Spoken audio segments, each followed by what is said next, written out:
¿Cómo te va, Agustín? ¿Cómo les va? Buen día. Buen Hola, día. buen día. Bien. No sé si estás al tanto de este caso en particular, pero entiendo que no es el único. Hay por lo menos un medio centenar de casos de subrogación de vientres que están en trámite judicial en la Argentina. ¿Cuál es tu impresión al respecto?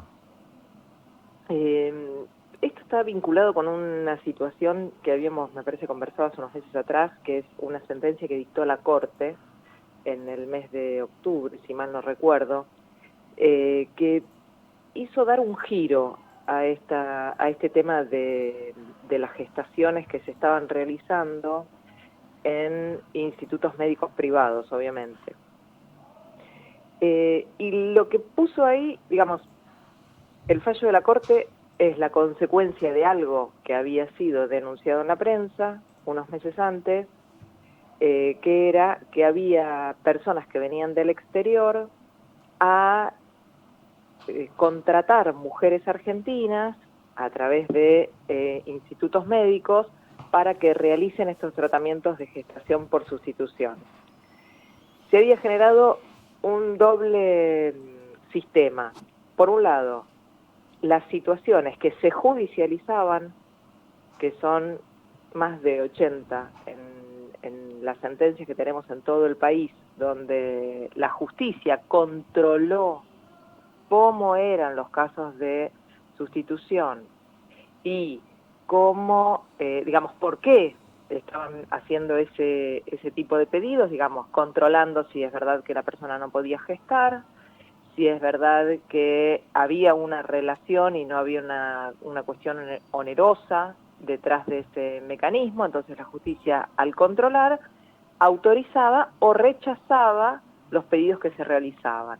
Entonces, esto reflejaba lo que decía el proyecto de ley del Código Civil y Comercial de la Nación, que fue sacado del texto definitivo del Código Civil y Comercial, pero se mantenía el sistema este de control judicial.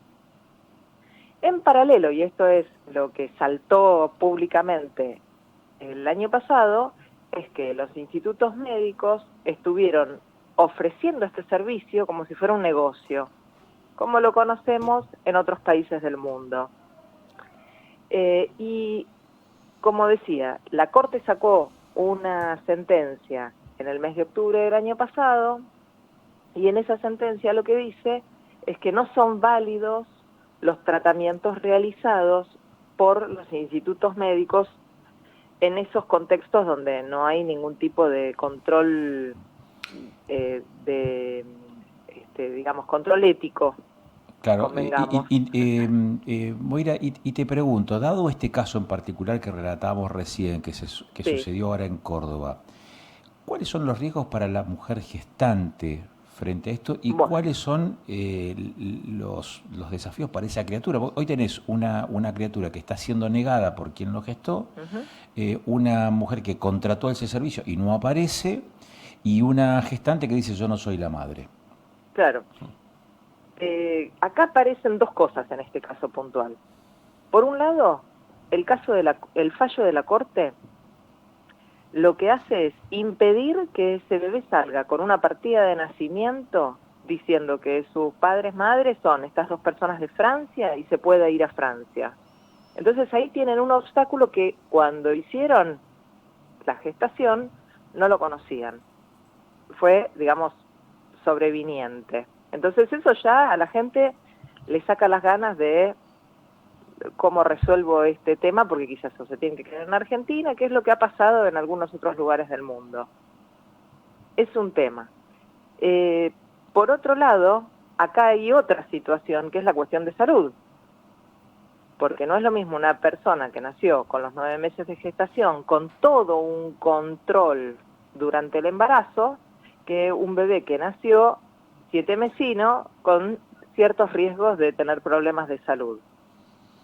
Entonces, si le sacaba ganas a la persona que venía de afuera, la que realizó el contrato, le sacaba ganas por la cuestión jurídica, esto de cómo sacarlo del país, Ahora se suman lo este tipo jurídico de y lo cosas, médico. Está bien. exacto, desaniman más todavía. Y Ajá. esto no es que lo vemos en Argentina, esto lo vemos en Ucrania, y fue noticia en todos los diarios la situación de Ucrania cuando fue la época de la pandemia, la cantidad de bebés que quedaron, que no podían ser buscados, y eso también saltó la noticia de las situaciones donde los bebés tenían problemas de salud y no eran retirados, digamos, de sus centros, de los centros médicos en donde nacían. Entonces, necesita esto un control que cuando los casos pasan a través de la justicia, ese control se realiza. Los médicos tienen que trabajar con reglas éticas profesionales en estos casos, que lo que vemos es que no las están cumpliendo. ¿Para vos el problema ético de las instituciones y de la profesión de los médicos, decís? Es uno de los problemas importantes, el tema ese, porque los institutos que empezaron a hacer todo este tipo de tratamientos de fertilidad, digamos, antes de que existiera la gestación por sustitución, incluso cualquier tipo de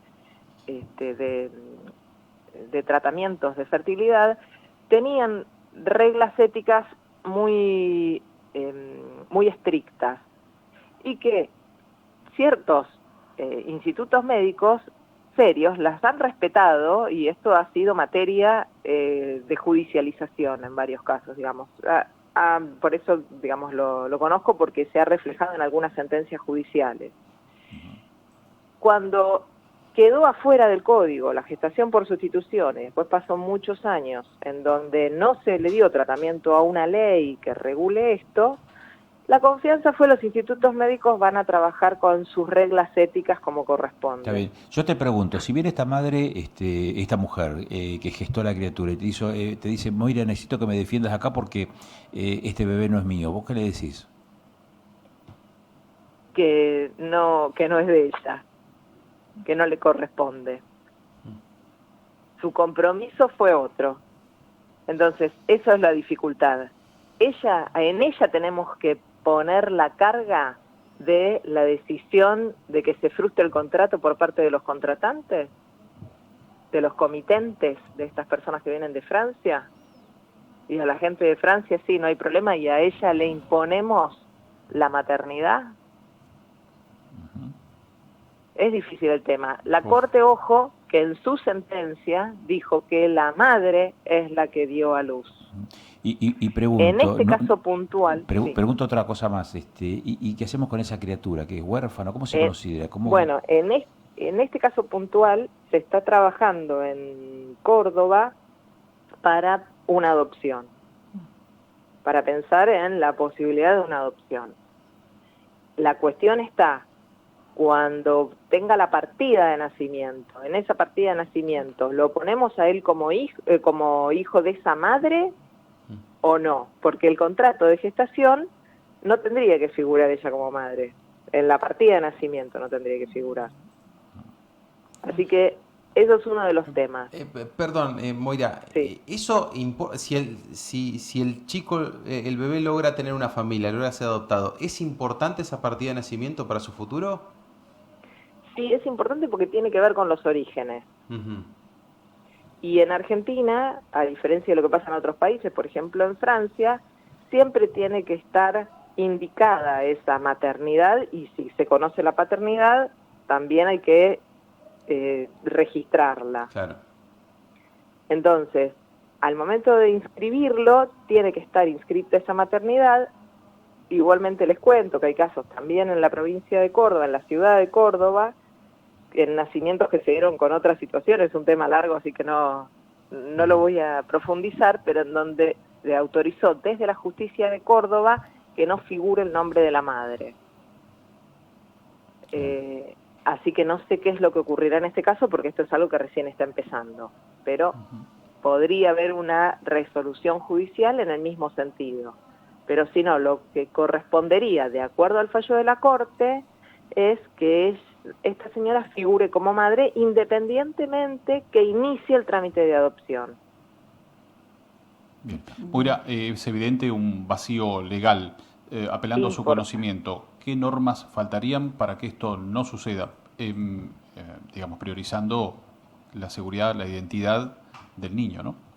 Claro, lo que faltarían serían justamente las normas como las que estaban previstas en el proyecto de código, que es que esto tenga un estricto control judicial, que esto tenga además un estricto control médico, que esto es otra de las cosas que tienen que ver con las pautas médicas, digamos, las reglas médicas de los institutos, que lo que hablan es que este tipo de embarazos se trabajan o se dan tratamiento como si fueran embarazos de riesgo, con controles muy periódicos, donde la persona gestante vive cerca de la institución médica, como para tener controles periódicos. Fíjense que en este caso no pasó, porque tendría que haber estado en la ciudad de Buenos Aires, no en Mendoza, no en Córdoba. Y eso va a ayudar a resolver los problemas. Sí, con algún cambio, porque el proyecto del año 2011 lo que decía es que la gestante no tenía que ser familiar, y lo que vemos en la jurisprudencia es que los casos que se autorizaron son personas cercanas a la familia, muchas veces familiares o si no amigas que son muy cercanas y que se probó la cercanía.